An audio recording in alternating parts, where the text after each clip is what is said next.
Baik. Bismillahirrahmanirrahim. Alhamdulillahi rabbil alamin. Wassalatu wassalamu ala asyrafil mursalin wa ala alihi wa sahbihi ajma'in. Alhamdulillahi rabbil alamin.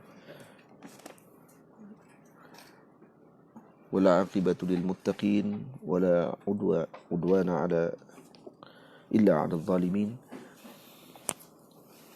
Alhamdulillah, kita bersyukur kepada Allah Subhanahu wa taala pada petang ini dapat meneruskan bacaan kitab Is'a Tariqal Munir fi syarhi qasidati Isma' wa la taghtarir karangan Sayyidi Ma'ul Ainain rahimahullahu taala. Kita masih lagi dalam bait yang ke-6 yang disebut oleh Al-Imam Sayyidi Ma'ul Ainain rahimahullah. Wal amru mumtathilan wan nahyu mujtaniba wa qurbi mumtathilin wa bu'di mubtadi'i. Iaitu di antara jalan menuju kepada Allah Subhanahu wa taala ialah dengan mengikuti arahan Allah Subhanahu wa taala dan Sayyidina Rasul. Wan nahyu mujtaniba, dan yang kedua meninggalkan larangan Allah dan Rasul sallallahu alaihi wasallam. Dan kemudian yang seterusnya wa qurbi mumtathilin. Baik, bagaimana jalan untuk bila mana kita disuruh untuk melakukan perkara yang disuruh oleh Allah, meninggalkan perkara yang dilarang oleh Allah Ta'ala. Maka Sayyidi Ma'ul Ainain rahimahullahu ta'ala juga menyebut tentang cara yang paling ampuh untuk melaksanakan arahan Allah ialah dengan qurbi mumtathili. Wal amru mumtathilan ay biqurbi mumtathil. Maksudnya bagaimana untuk kamu mengikuti arahan Allah dan Rasul, yaitu mendekati golongan yang melaksanakan perkara tersebut. Wan nahyu mujtaniba, dan menjauhkan daripada larangan, yaitu dengan wa bu'di mubtadi'i, yaitu meninggalkan dan menjauhkan daripada golongan ahli bid'ah. Disebut oleh Maulana Syekh Sayyidi Ma'ul Ainain, qurbu mumtathil, al-mumtathil huwa al-muttaqi, yaitu mendekatkan diri kepada orang-orang yang bertakwa kepada Allah Subhanahu wa taala. Dan orang yang bertakwa kepada Allah Subhanahu wa taala ini kedudukannya pelbagai. Dan yang paling tinggi adalah para anbiya alaihi wassalatu wassalam, kemudian para sahabah radhiyallahu taala anhum, kemudian para aulia, kemudian para ulama. Dan di kalangan para sahabat juga ada kedudukannya. Ada di kalangan sahabat yang mereka mencapai peringkat aulia dan ulama. Dan ada sahabat yang tidak mencapai peringkat tersebut, tapi mereka lahu sohbah, kedudukan yang tinggi di sisi Allah dan Rasul sebagai sahabat Nabi SAW. Itu disebut di sini a'lahum ba'dan nabiyyin والصحابة الأولياء والعلماء والأولياء بعد الصحابة والعلماء العاملون هم الذين بهم التربية الحقيقة إلى أن يأتي وعد الله. Nah, yang paling tinggi di kalangan muttaqin adalah para anbiya alaihi wassalatu wassalam dan para sahabah yang merupakan wali dan juga ulama, dan juga para ulama, para aulia yang bukan di kalangan sahabat. Dan kemudian para ulama amilun, yang mereka ini telah mendapatkan tarbiyah yang hakiki daripada para guru mereka, sehinggalah datangnya janji Allah Subhanahu wa taala. Maka seorang murid tersebut yang benar jalannya menuju kepada Allah, an yanzura li syaikhin yakhtaruhu li nafsihi, perlu untuk dia memerhatikan dan memilih guru yang mana akan membimbing jiwa pribadinya.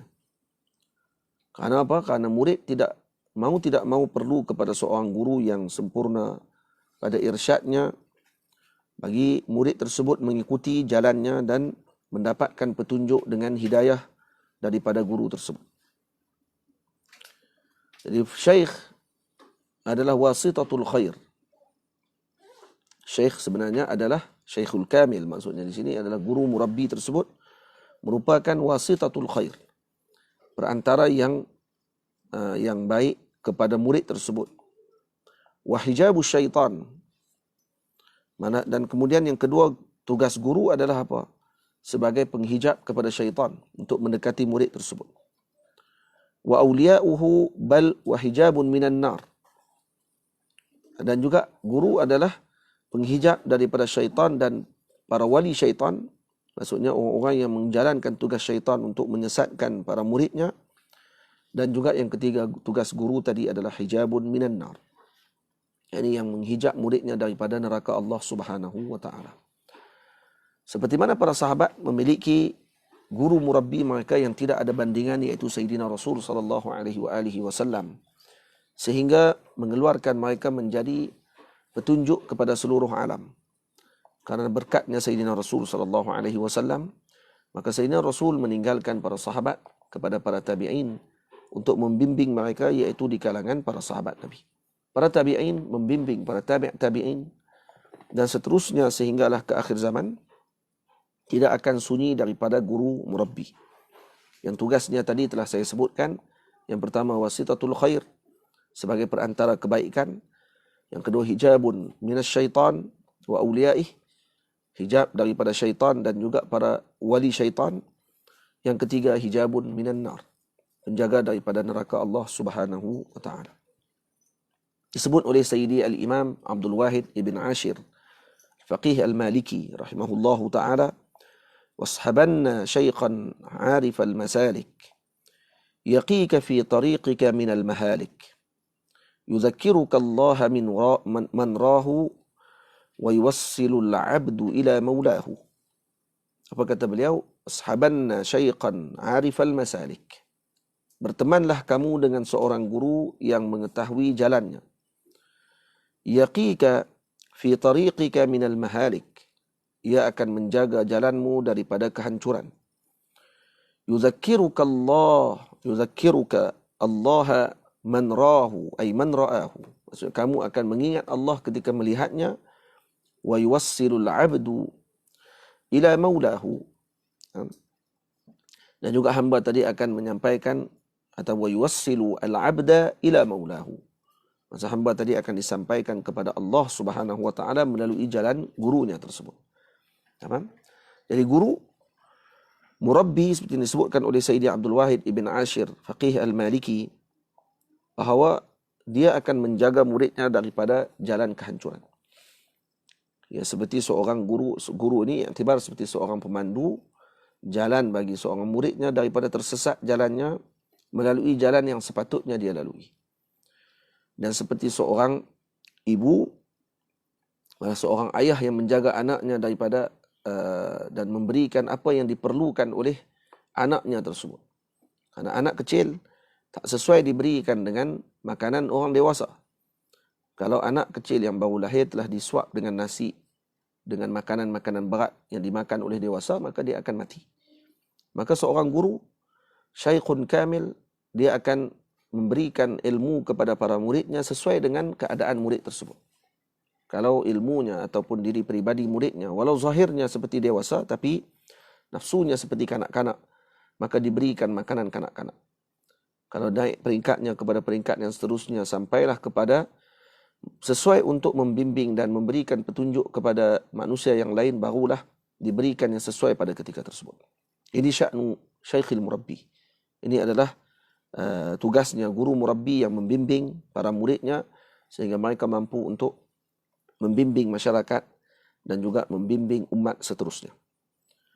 Itu kata para masyayikh Sayyiduna Sufiyah radhiyallahu ta'ala anhum ajma'in, kata mereka, wal masyayikh ala thalathati asnaf. Guru ini ada 3 jenis. Syaikhu ta'lim, wa syaikhu tarbiyah, wa syaikhu ifadatin wa tarbiyah. Yang pertama, syaikhu ta'lim. Syaikh yang kita hanya mengambil pengajian sahaja dengan dia. Yang kedua, syaikhu tarbiyah. Syaikh yang mana mentarbiyah. Yang ketiga, syaikhu ifadah wa tarqiyah. Syekh ifadah, kita mengambil ifadah dengan dia, dan tarqiyah, untuk kita meningkatkan kedudukan dan peringkat perjalanan kita sebagai hamba Allah Subhanahu wa taala. Syekhut ta'lim, ada 3 perkara yang perlu bagi guru yang ta'lim. Yang pertama, aqlun rajih. Jadi guru tadi mesti bijak. Yang kedua, ilmun sahih. Ilmunya benar. Yang ketiga, lisanun fasih. Lisannya yang fasih. Dengan akal, yuhtada. Dengan akalnya dia akan memberikan petunjuk. Wabil ilmi yuqtada. Dengan ilmunya dia akan diikuti. Wabil fasahati yubayyin. Dan dengan fasahahnya, dengan kelancaran dan kepetahannya akan memberikan petunjuk dan penerangan yang baik. Wa mata batala wahidun fala ibrata bih. Kalau terbatal salah satu daripada 3 tersebut. Terbatal salah satunya itu aqlun rajih, lisanun fasih, ilmun sahih, maka la ibrata bih. Apa maksudnya? Tidak ada ibrah bagi dirinya. Kalau akalnya rajih, tapi ilmunya tidak sahih, maka tidak ada ibrah bagi guru tersebut. Tak perlu ambil manfaat dengannya. Kalau lisannya fasih, tetapi akalnya tidak rajih, dan kemudian ilmunya tidak sahih, lagilah tidak ada ibrah bagi guru tersebut. Hanya sekadar bercakap saja. Dia bukan guru yang membimbing, dan karena itu diiktibar sebagai syekhut tarbiyah, syekhut ta'lim. Guru ini kita anggap sebagai guru yang mendidik kita kalau merangkumi ataupun melengkapi 3 syarat ini, 3 rukun ini. Aqlun rajih, ilmun sahih, lisanun fasih. 3 perkara ini. Tidak ada 3 perkara ini, salah satunya saja hilang, la ibrata bih. Tidak ada ibrah dengan guru ta'lim tersebut. Perlu cari guru yang lain. Tamam? Manakala syekhut tarbiyah. Syekh tarbiyah yahtaj ila 3 umur. Diperlukan padanya 3 perkara. Al-amalus sabit. Amal yang sabit. Wal-zihnus saqib.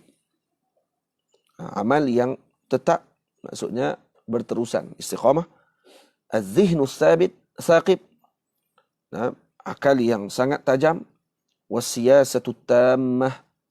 Dan juga siyasah tammah, maksudnya politik dalam diri peribadinya tadi sempurna. Bukan politik kepartian ni.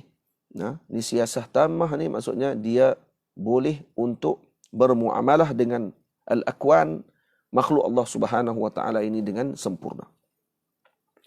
Wa bil amali yuhtada. Tadi syarat bagi guru tarbiyah yang pertama apa dia? Amal sabit, al-amalus sabit. Iaitu dengan amal dia akan memberikan petunjuk dengan amalnya, yuhtada. Wa bizihni yudrikul kama'in minan nufusi wa ghairiha. Dan dengan zihin yang saqib, tadi kita sebut, itu dia mampu mengetahui segala perkara yang tersembunyi di dalam jiwa peribadi muridnya. Kotoran-kotoran, bisikan-bisikan buruk. Maka guru tarbiyah ini mampu untuk memberikan petunjuk kepada muridnya bahawa ini tidak tepat, ini tidak betul. Perbuatan dan pelaksanaan yang kamu lakukan ini menunjukkan bahawa kamu ini ada sesuatu dalam jiwamu untuk dunia dan isinya. Maka bizihni yudriku al-kama'ina minan nufusi wa ghairiha. Wa bisiyasati, dan dengan siyasah tammah, guru tarbiyah ini yatasarrafu wa yada'u kulla syai'in fi mahallihi wa la yukhriju syai'an an waqtihi. Dengan siyasah tammah, maka guru tersebut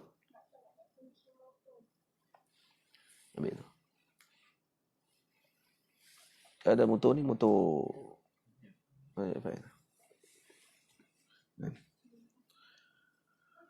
dan dengan siyasah tammah yatasarrafu wa yada'u kulla syai'in fi mahalli. Dengan siyasah tersebut maka guru tersebut akan mampu untuk meletakkan sesuatu pada tempatnya dan tidak mengeluarkan sesuatu bukan pada waktunya.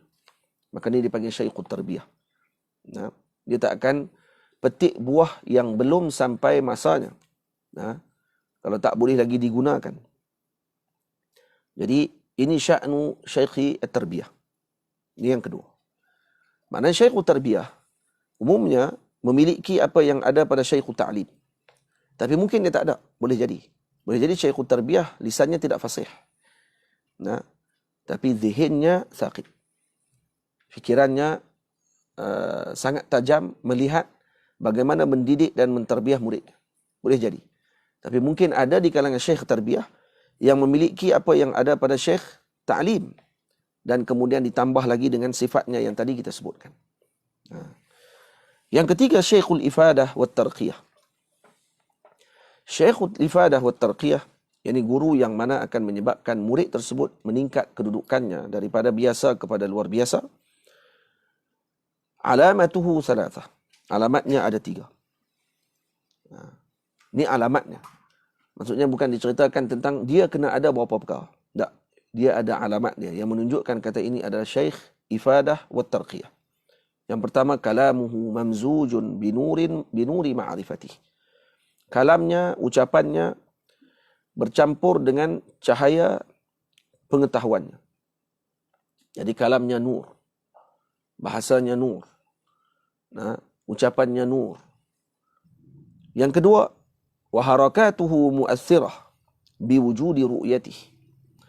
Gerakannya sahaja memberi kesan kepada muridnya. Dengan melihatnya akan terkesan kepada muridnya. Sehingga dikeluarkan oleh para masyayikh dengan ucapan at-tilmiz suratul syekh. Tilmiz adalah gambaran gurunya. Murid adalah gambaran kepada gurunya. Karena apa? Karena murid tadi melihat dan mamzuj, bercampur daman wa lahma, darah dan dagingnya dengan gurunya. Sehingga seakan-akan ketika dilihat murid tersebut diingati gurunya. Tidak terlintas dalam hati yang melihat, melainkan dikatakan ini adalah surah gurunya. Ini dipanggil harakatuhu mu'assirah. Gerakannya sangat memberi kesan. Biwujudi ru'yatih. Dengan hanya melihatnya sahaja. Ada dipanggil juga dengan istilah tarbiyatu birru'ya. Atau tarbiyatu bin nazar. Tarbiyah dengan hanya melihat sahaja. Tidak perlu bercakap. Guru tadi hanya melihat sahaja, maka dia telah mentarbiyah murid. Ini peringkat ini alamat yang kedua. Dan kemudian alhamdulillah wassalatu wassalamu ala asyrafil mursalin wa ala alihi wa sahbihi ajma'in. Maaf tadi berlaku kekacauan pada line di sini. Jadi kita sambung balik. Sedikit perbahasan lagi berkenaan dengan qurbu mumtathili. Tadi saya telah bahaskan berkenaan dengan 3 perkara, iaitu 3 jenis syekh yang telah disebutkan oleh sadatuna sufiyah, yang disebutkan bahawa al-masyayikh ala 3 asnaf. Syekh itu ada 3 jenis. Yang pertama syekhu ta'lim, yang kedua syekhu tarbiyah, dan yang ketiga syekhu ifadah wa tarqiyah. Yang selesai dah perkara tersebut, maka tak perlu saya ulangkan lagi. Cukup dilihat balik kepada live yang telah kita sebutkan sebelum ni, lebih kurang 17 minit. Pada telah dikeluarkan, ada dalam page, dan kemudian nanti boleh tengok balik di situ.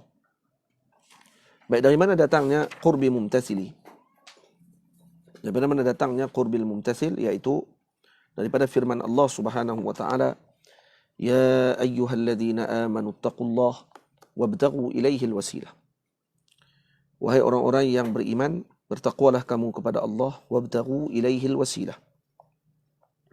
Wabtaghu ilaihil wasilah dengan makna guru tadi sebagai wasilah daripada kita kepada Allah Subhanahu wa taala. Guru tadi adalah wasilah kita kepada Allah Subhanahu wa taala. Dan Allah Ta'ala berfirman, ittaqullah wa kunu ma'as sadiqin. Taqwalah kamu kepada Allah dan hendaklah kamu bersama dengan sadiqin. Siapa sadiqin? Hum al-masyayikhul kummal.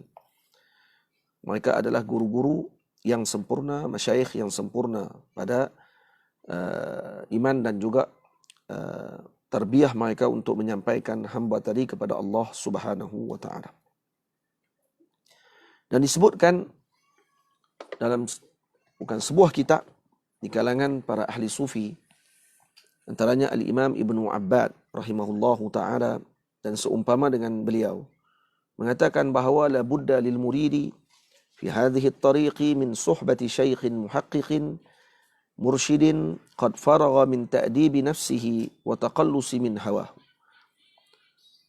Perlu bagi seorang murid tersebut bagi menjalani jalannya menuju kepada Allah Subhanahu wa taala bersahabat dengan seorang guru yang muhaqqiq, mursyid, yang telah sempurna pada tarbiyah dirinya dan jiwa pribadinya, serta menyelamatkan jiwa pribadinya sendiri daripada hawa nafsunya.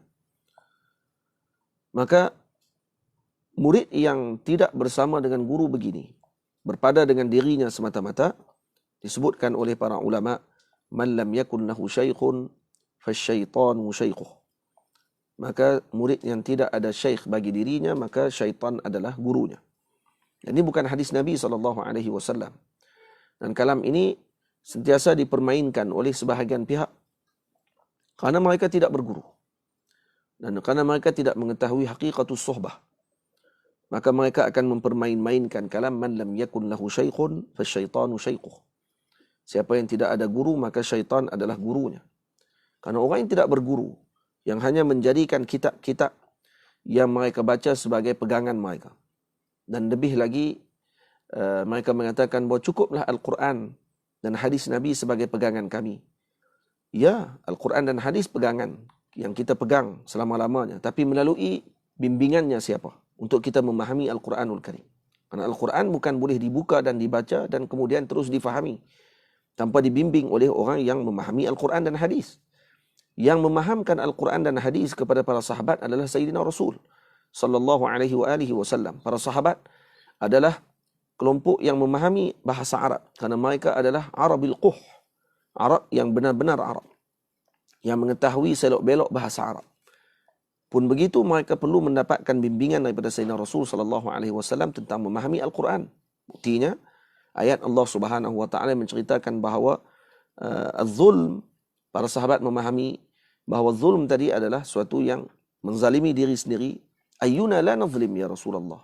Siapa di kalangan kita yang tidak menzalimi dirinya ya Rasulullah? Maka kata Nabi SAW, az-zulm di situ adalah asyirk.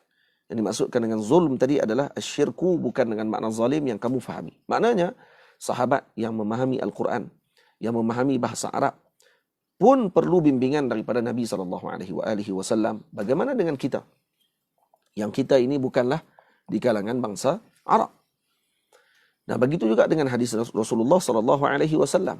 Ya, bukan semua para sahabat memahami apa yang dimaksudkan oleh baginda Rasul dengan hadis, melainkan Nabi yang akan menerangkan maksud yang diinginkan oleh baginda Nabi SAW. Jadi salah kalau ada orang mengatakan bahawa saya berpada dengan mengikuti Al-Quran dan hadis. Ya, mengikuti Al-Quran dan hadis, tapi dengan fahamnya siapa? Fahamnya kamu? Fasyaitanu syaikhuh. Benar, syaitan adalah gurunya. Karena jiwa pribadinya syaitan pada ketika tersebut.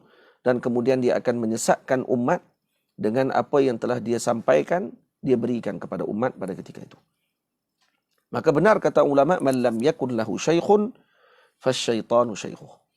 Sebahagian kelompok ini mengatakan bahawa perkataan ini disebut oleh para sufi, para guru sufi untuk memegang muridnya agar mereka tidak lari daripada guru tersebut. Tidak sama sekali. Para guru sufi, mereka ini adalah orang yang hanya berharap kepada Allah Subhanahu wa taala, tidak berharap kepada makhluk. Dan mereka tidak memerlukan kepada siapa pun. Cukup Allah sebagai pegangan mereka, Rasul sebagai ikutan mereka, kecintaan mereka. Maka kalau tidak ada murid sekalipun, tidak ada kesan apa kepada diri mereka. Sebaliknya murid yang memerlukan kepada mereka. Dan mereka tidak memerlukan untuk memegang murid, takut orang lari dan kemudian hilang pengaruh dan sebagainya. Ini adalah syekhus syaitan. Ini guru syaitan. Dan bukan guru yang membimbing jiwa pribadi. Dan karena itu, perkataan ini disalah faham oleh orang-orang yang tidak mahu faham. Dan jauhkan diri kita daripada orang-orang tersebut. Karena ianya akan menyebabkan jiwa kita akan kotor. Dan akan menyebabkan jiwa kita gelap. Dan tidak akan sampai kepada ahlullah. Karena disebut oleh para ulama, al-awliya arais. Para wali Allah Subhanahu wa taala ini seperti kata al-Imam Abu Hasan Asy-Syadzili radhiyallahu taala anhu dalam dinukilkan oleh al-Imam Ibnu Athaillah As-Sakandari rahimahullah daripada Tajul Arus, kata beliau, al-ulama al-awliya'u arais. para wali Allah Subhanahu wa taala ini adalah seperti para pengantin. La yataqarrabuna ilaihim illa man lahul haqq. Tidak akan mendekati mereka melainkan orang-orang yang punya hak kepada arais tersebut. Seorang tidak boleh untuk mendekati pengantin dalam bilik pengantin melainkan kalau dia punya hak terhadap pengantin tersebut. Dia suaminya, dia adalah ayahnya, dia adalah adiknya, dia adalah keluarga kepada pengantin tersebut kalau dia punya hak. Tapi orang yang luar, ajnabi, tidak akan boleh mendekati pengantin dengan sewenang-wenangnya. Begitu jugalah para awliya Allah Subhanahu wa taala, hum kal arais. Bila disebut al-awliyaul arais, maknanya al-awliya kal arais. Fi tasatturihim. Jadi wajah syabahnya dengan arais pada menutupnya arais tersebut. Sebab tu para pengantin biasanya mereka akan malu menutupkan diri mereka daripada pandangan orang awam dan umumnya, melainkan kepada yang berhak untuk melihat mereka dan juga yang berkait dengan mereka. Begitu juga dengan para wali Allah Ta'ala. Mereka tidak akan menzahirkan diri mereka. Dan kadang-kadang dilihat mereka seperti orang biasa. Dan kemudian dipermainkan. Dituduh dengan tuduhan yang tidak sepatutnya. Maka ini menyebabkan orang-orang yang tidak berhak tadi tidak akan mampu mendekati arais ini. Seperti mana orang yang biasa tidak akan mampu mendekati para pengantin yang telah berkahwin ataupun yang mengikuti majlis perkahwinan pada hari tersebut. Jadi al-awliya al-arais, awliyaul arais, maka para wali ini hanya akan didekati oleh orang-orang yang berhak dengan mereka sahaja. Orang-orang yang berkaitan dengan mereka sahaja, yang beradab dengan adab mereka sahaja yang akan mampu bersama dengan para wali Allah Subhanahu wa taala. Al-Imam Abu Ali Al-Thaqafi rahimahullahu taala mengatakan bahawa lau anna rajulan jama'a al-uluma kullaha wa sahiba tawaifan nasa la yablugh mablagh ar-rijali illa bir-riyadati min syaikhin aw imamin aw muaddibin nasihin. Kalaulah seorang tadi telah mengumpulkan ilmu seluruhnya dan berteman dengan seluruh bentuk jenis manusia, dia tidak akan mencapai pangkat seorang tokoh, melainkan dengan dipimpin dan dibimbing oleh seorang guru atau seorang yang akan mentarbiah dirinya, yang memberi nasihat kepada dirinya.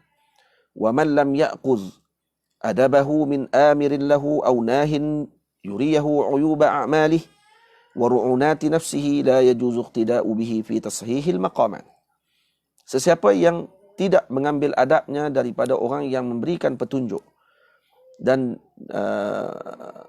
orang yang melarangnya daripada melakukan dan menunjukkan kepada dirinya uyuba a'malihi, aib amal pribadinya dan amalannya, dan ru'unati nafsihi, dan segala yang tersembunyi dalam nafsu dan pribadinya, la yajuzu liqtida'u bihi fi tashihil maqamat. Maka tidak boleh untuk kita mengikuti mereka dalam pembentukan pribadi dan juga untuk menaiki maqam yang seterusnya dalam peringkat seorang hamba tersebut kepada Allah Subhanahu wa taala. Itu kata Sayyidi Abi Madyan rahimahullah, man lam ya'khudh al-adaba minal muta'addibin afsada man yattabi'uh. Siapa yang mengambil ataupun tidak mengambil adab daripada orang yang ahli adab, maka rosaklah orang-orang yang mengikuti mereka. Sebab tu jangan kita heran ada di kalangan murid yang rosak kerana gurunya rosak. Hakikatnya yang rosak bukannya murid tersebut. Hakikatnya yang rosak adalah guru yang membimbingnya pada permulaan, yang telah rosak pada jiwa pribadinya. Bagaimana dia nak membimbing? Man lam Allahumma salli ala Sayyidina Muhammad, disebut oleh para ulama, sesiapa yang tidak ada apa, maka bagaimana dia akan memberikan sesuatu kepada yang lain? Faqidu syai' la yu'ti. Orang yang tidak ada apa, maka dia tidak boleh untuk menyampaikan apa-apa kepada generasi yang seterusnya. Maka disebabkan itulah kita perlu berhati-hati dan memohon kepada Allah Subhanahu wa taala untuk mendapatkan bimbingan daripada guru, memohon kepada Allah membanyakkan selawat kepada Sayyidina Rasul sallallahu alaihi wasallam. Dan perbahasan berkenaan dengan syekh dengan murid ini memerlukan kepada perbahasan yang panjang lebar. Sayyidi Ma'ul Ainain rahimahullahu ta'ala ada membahaskan di dalam kitabnya Na'atul Bidayat secara panjang lebar dan sempurna lengkap dalam kitab tersebut. Yang kitab tersebut kita ada 2 jilid yang di maktabah kita ini, Na'atul Bidayat, yang di dalamnya terkandung bab yang khusus berkenaan dengan perkara tersebut. Dan Na'atul Bidayat seolah-olah dikhususkan oleh Sayyidi Ma'ul Ainain sebagai kitab yang membahaskan tentang hubungan di antara guru dengan muridnya. Ramai yang kita lihat sekarang ini, yang mereka mengaku sebagai guru murabbi dan mengaku bahawa mereka adalah Syekhul Kummal seolah-olah. Tetapi percakapan dan juga perjalanan hidup mereka tidak menunjukkan kepada ke arah tersebut. Malah merosakkan para muridnya dan juga memberikan panduan dan petunjuk yang tidak benar kepada muridnya, sehingga menyebabkan orang yang mengikuti mereka tidak mampu ataupun tidak sampai kepada peringkat yang sepatutnya, dan kemudian telah berada di dalam masyarakat umum, dan ini akan menyebabkan kerosakan dalam umat bila mana kelompok yang sebegini dibiarkan dan dibenarkan untuk terus berbicara dengan bahasa sufi.